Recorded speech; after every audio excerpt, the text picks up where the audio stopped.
예수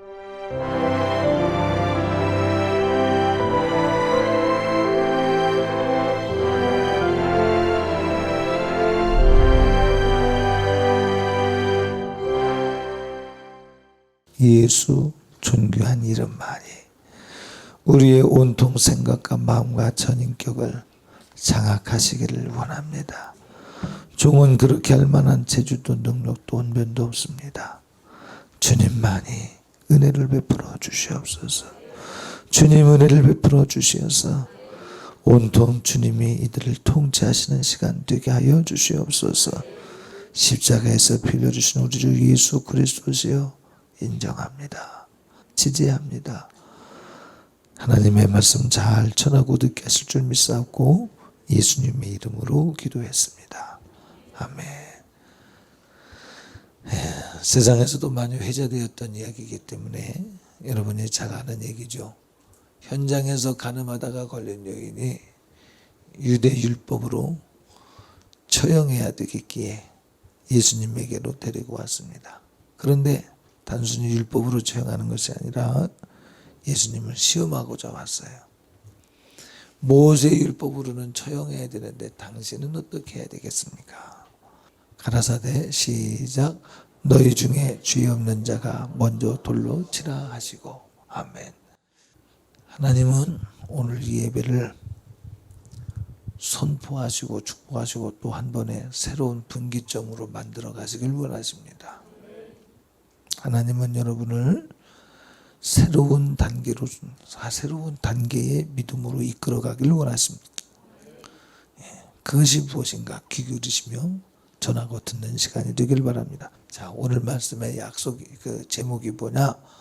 정죄와 양심이라고 하는 거예요. 정죄와 양심. 따라합시다. 정죄와 양심. 뭘 말하려고 그러지 벌써 감이 오죠? 양심이라고 하는 것이 다 같아요? 다르거든요.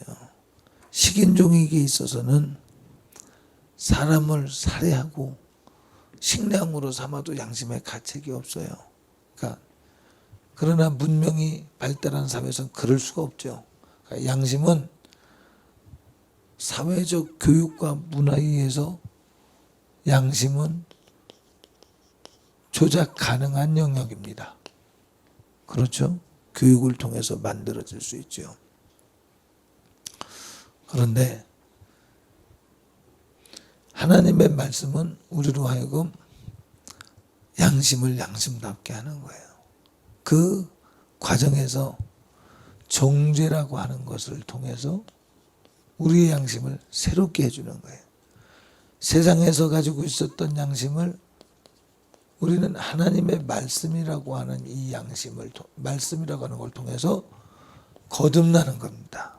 그 이야기는 양심의 변화가 일어나는 것을 의미하죠. 그래서 전에 없었던 양심이 크리스찬들에게는 생기는 거예요.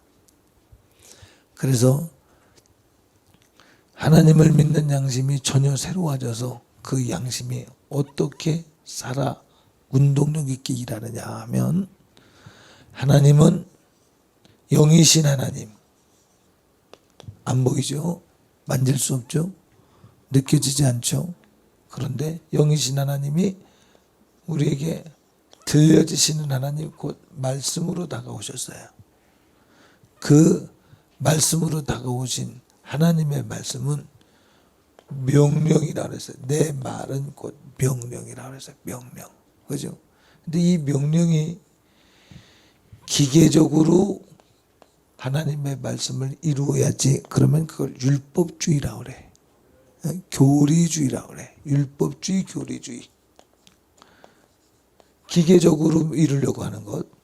그래서 구원받으려고 하는 것을 율법주의라고 그래. 그러나 인격적으로 하나님의 말씀이 우리 가운데서 감동되어서 성령께서 내 안에서 하나님의 율법적인 말씀도 정화시켜서 상황에 맞도록 적용하도록 이끌어 주시는 것을 인격적으로 하나님을 믿도록 초대하시는 거라고 그래. 그래서 인격적 신앙을 주님은 원하시는 거예요. 율법적으로 기계적으로 하나님 말씀을 이루는 걸 명령이라고 안 하고, 이 명령은 하나님의 말씀을 성취해 갑니다. 하나님의 말씀은 1.1획도 더하거나 빼지 않고 이루어 가신다고 그랬죠. 그러니까 이 성취는 기계적 명령에 의해서, 옥죄는 생각에 의해서, 옥죄는 양심에 의해서 우리를 하나님 말씀대로 살게 하는 것이 아니고, 하나님의 말씀이 감사하고 감격이 되고 인격적으로 받아들여져서 지성과 감성과 의지가 전적으로 하나님 앞에 나는 환영합니다. 성령님을 환영합니다. 말씀으로 임하시는 성령님을 인정합니다 하는 사람에게 어느새 기계적인 율법보다 훨씬 더 강력한 인격적인 율법 곧 믿음 생활을 가능하게 해서 성령의 열매를 맺어가는 거예요.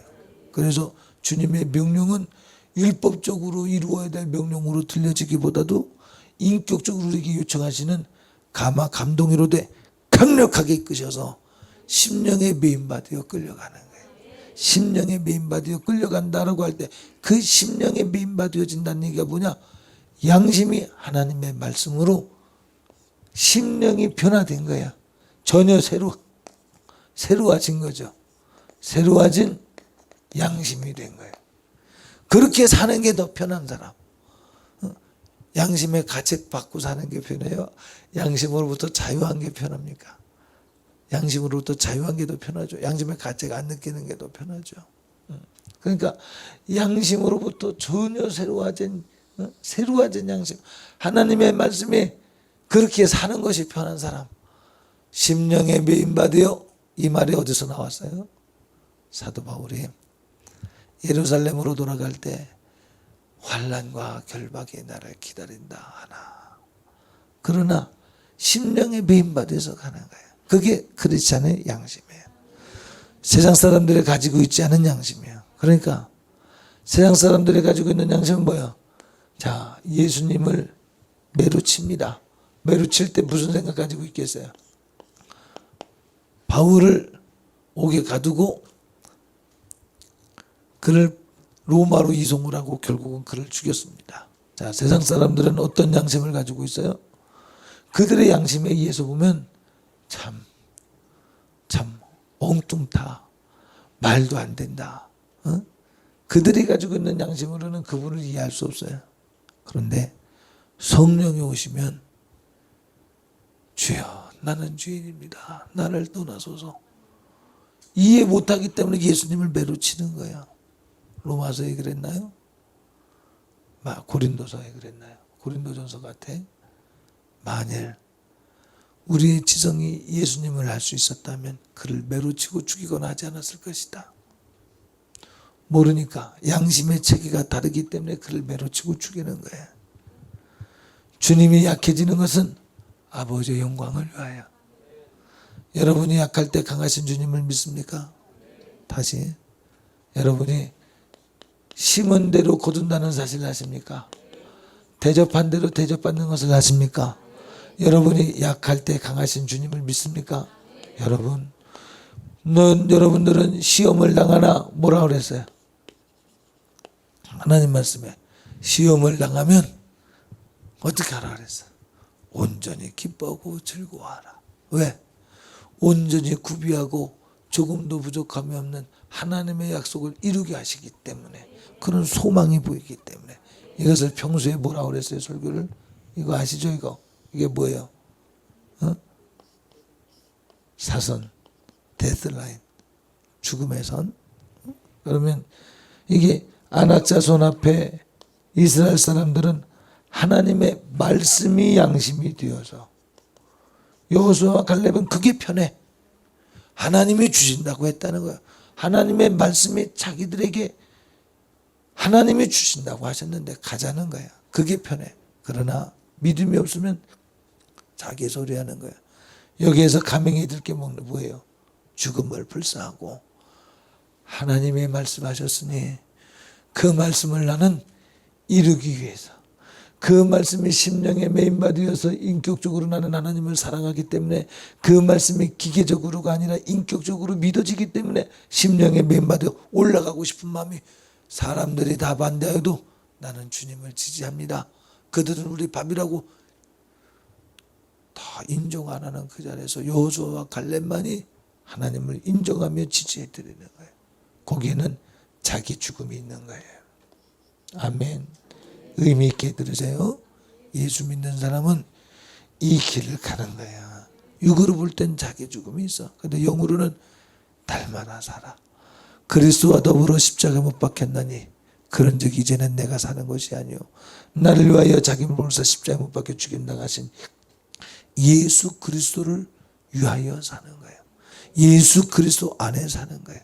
우리는 시험을 만나거든 성경 말씀이 양심이 되어서 어느새 그 말씀이 내 안에서 이루어지는 사람, 어느새 하나님의 말씀이 내 안에서 인격적으로 감화되고, 구원받은 조건이 뭐냐? 감화 감동이 있는 것이라고 그랬어요. 주님이 내 안에 하나님 나라를 이루시는 것은 내 안에 계신 주님이 끝없이 내 생각을 터치하셔. 내 양심을 새롭게 하시는 거예요. 세상의 가치관으로 아니야. 그러니까 세상의 가치관으로 보면 예수님이 별 볼 일 없죠. 두 보롯이나 갖고 계셨을까? 그가 체포하니까 체포당하더라고. 무슨 생각했을까? 저가 남은 살려도 저는 못 살리는구나.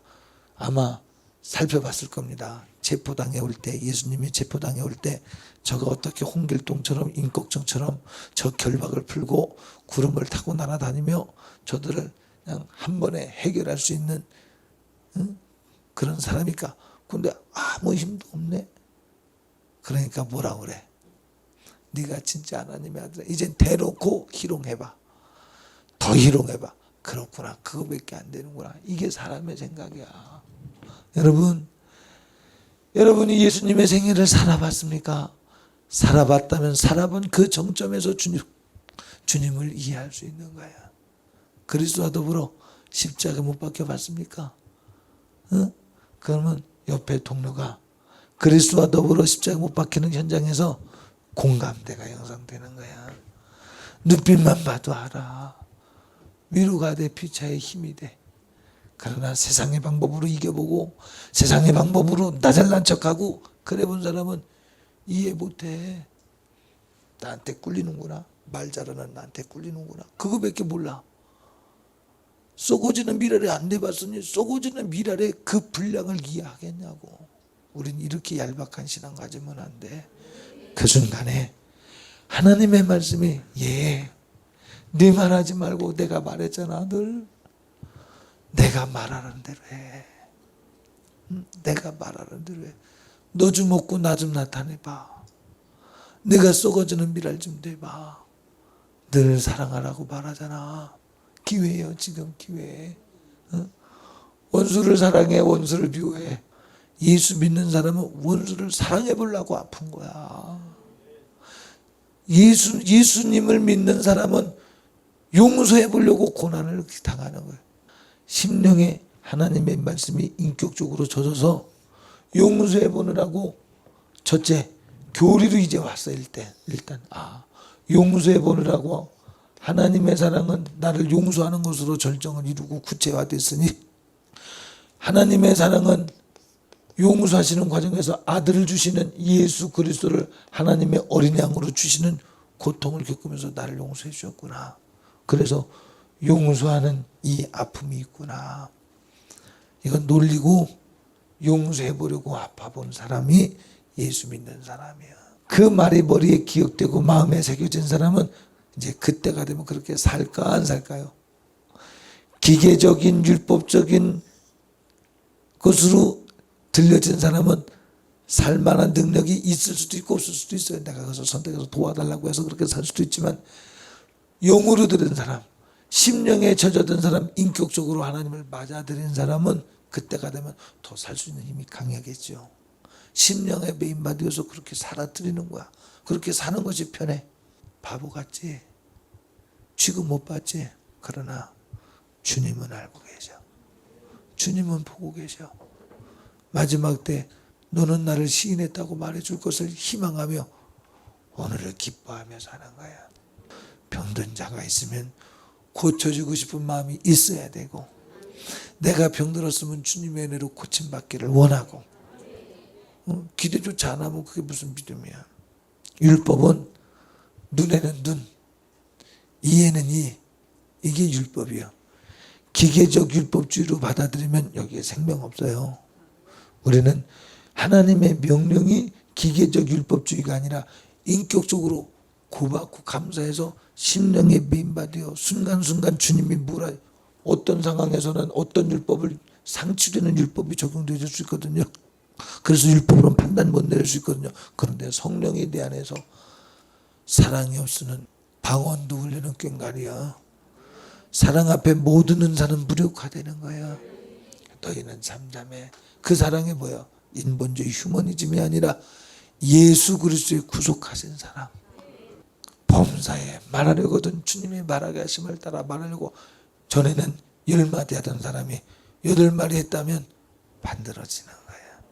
하나님의 양심으로 만들어지는 거야. 거기에 뭐라 그러냐 주님이. 말은 혀는 불의 혀요. 이 말 한마디 때문에 지옥 가고 지옥 보내고 그래. 그러니까 또 말을 잘 다스려야 돼. 주님이. 그러면 하나님 말씀이 우리에게 정죄가 된 거예요, 안 된 거예요? 정죄라고 하는 이 기능을 통해서 나를 스톱시키는 거야. 죄짓지 말라고 양심을 새롭게 해주는 거예요. 이 정죄가 기계적 정죄가 되면 뭐야? 모두가 다 죽어. 그런데 저것이 인격적으로 정죄가 되면 나는 할 수 없으나 성령이 하시면 됩니다. 성령을 만나도록 인도하자. 그런데 이 정죄 자체를 없애버리면 안 돼. 그러니까 정죄의 역기능이 뭐냐? 기계적인 정죄를 하면 잘못된 것이다 이 말이에요. 역기능. 순기능은 주님을 인격적으로 만나도록 인도해 주는 거예요. 만나고도 계속 내 안에 그건 죄다, 그것은 의다 계속 말해주는 것이 저게 바로 정죄의 기능 아니겠는가. 정죄 붙들려서 살란 얘기가 아니야. 그러므로 예수를 만나면 거기에서 기쁨이 있는 거야. 자유한 거야. 나는 죄로부터 자유했습니다. 왜? 예수님께서 나의 모든 죄를, 사망의 권세를 무력화시켰습니다. 다 용서하셨습니다. 나는 정죄마다, 나는 사망의 늪에 빠질 수밖에 없지만 예수님의, 하나님의 어린 양의 피로 말미암아 다 용서받았습니다. 나 자유 얻었네, 나 자유 얻었네, 노래할 수 있습니다. 그러면 이것이 진짜 믿음이라면, 교리적 믿음이 아니라 진짜 믿음이라면 나 자유 얻었나가 다시 또 똑같은 죄를 계속 또 짓고 그렇게 하겠느냐 이 말이죠. 그것이 아니라 인격적으로 나 자유 얻은 내가 고맙고 감사함이 되어서, 시켜서가 아니라 자원하는 마음으로 주님의 생애를 지어가며 따라가는 일이 더 쉬운 사람은 양심이 그렇게 만들어진 거야. 그런 사람 되시기 바랍니다. 하나님께서 만들어주신 새로운 양심에 의해서 감화와 감동이 새로워지는 성도가 진짜 성도다 이 말이에요. 고소할 조건을 얻고자 예수를 시험하는 거야. 예수님을 시험하려고. 그러니 이 기계적 율법주의가 얼마나 엉뚱한 짓 하는 거예요 지금. 그죠? 왜 엉뚱한 짓 하는 거냐? 첫 번째, 한 여자의 생명이 지금 이 얼마나 악해요. 한 여자의 생명이 둘로 치라면 죽어야 된다니까. 지금 여자의 생명을 가지고, 지금 한 생명을 가지고 예수님을 음해하기 위해서 이런 짓을 할 수 있겠냐. 자기들이 옳다는 걸 주장하기 위해서 한 여자의 생명을 담보로 해서 이런 짓을 할 수 있겠냐고. 이게 기계적 율법주의에 행하는 행동이야. 또 7절 보니까 예수님이 그래서 두 번째로는 뭐냐, 예수님을 믿으려고 하는 게 아니라 남을 시험해 보려고. 이것은 먼저 그렇게 보기로 결정을 하고 함정에 빠뜨리는 거잖아. 이게 기계적 율법주의의 모순이야. 왜? 여긴 심정도 양심도 없는 거야. 정죄의 기능이 기계적 율법주의로 들어가면 안 돼. 정죄의 기능이 인격적으로 잘 받아진 사람은 죄 없는 자가 먼저 돌로 치라. 이게 인격적인 율법이야. 성령께서 이 지혜를 주시고, 만약에 여러분들이 그랬다고 그래, 거기서 그 여인 앞에서 잠깐 제가 만약에 여러분 여기 먼저 죄 없는 자가 먼저 돌로 치세요. 그러면 뭐라 그래? 이놈 새끼 너도 돌에 한번 맞아볼래? 안 그러겠어요? 율법을 아주 그냥 철저히 지키는 유대인들이 그러지 않았을까? 그런데 성령이 하시는 거야. 성령이 그 말을 하게 하시고, 아멘. 따라합시다. 성령이 그 말을 하게 하시고 그 말을 책임지셨다. 성령님께서 그 말을 하게 하셔서 그 말을 했더니 성령님이 책임지시는 거야. 그러니까 내 말 하지 말고 성령이 뭐라고 말하게 하시는가 들어보라 이 말이요. 성령님이. 아멘. 그래서 성령님이 말하게 하심을 따라 말해서 책임져지는 것은 주님이 영광 받으시고, 내가 말해서 똑같이 이루어져도 내가 말해서 이루는 것은 내 의밖에 안 돼. 할렐루야. 예수님을 율법적으로 믿은 사람은 죽음 앞에서 두렵고 떨리죠. 그러나 주님과 인격적 관계 속에서 믿은 사람은 죽음 앞에서 이제 나그네의 삶을 마감합니다. 다시 만날 주님을 인해서 기뻐하는 거예요. 기계적 율법주의는 맨날 옳은 거 그런 거 따지고 여기는 분쟁이 그치지 않아요. 그러나 성령의 인격적인 이야기는 네가 용서하면 나도 용서한다. 누구를 용서하는 거야? 우리 죄를 용서한 것과 같이 우리 죄를 용서해 주옵시고. 주기도문 하죠. 그때마다 여러분 뭐 기억하세요? 내가 용서해야 주님도 용서하는 거야. 우리가 우리 죄를 용서한 것과 같이 우리 죄를 용서해 주옵시고. 그럼 나는 용서 안 했는데 주님이 용서해달라면 안 된다는 거예요. 주님이. 동의하시죠? 그러니까 우리는 기계적인 교리적인 믿음 갖지 말고 주님과 인격적 교통으로 성령으로 내 안에서 일하시는 주님을 모셔드려라 그 말이죠. 사모하시기 바랍니다. 성령님 평생에 내 안에 성령께서 말씀하셔서 너 그 말하지 않았으면 좋겠다.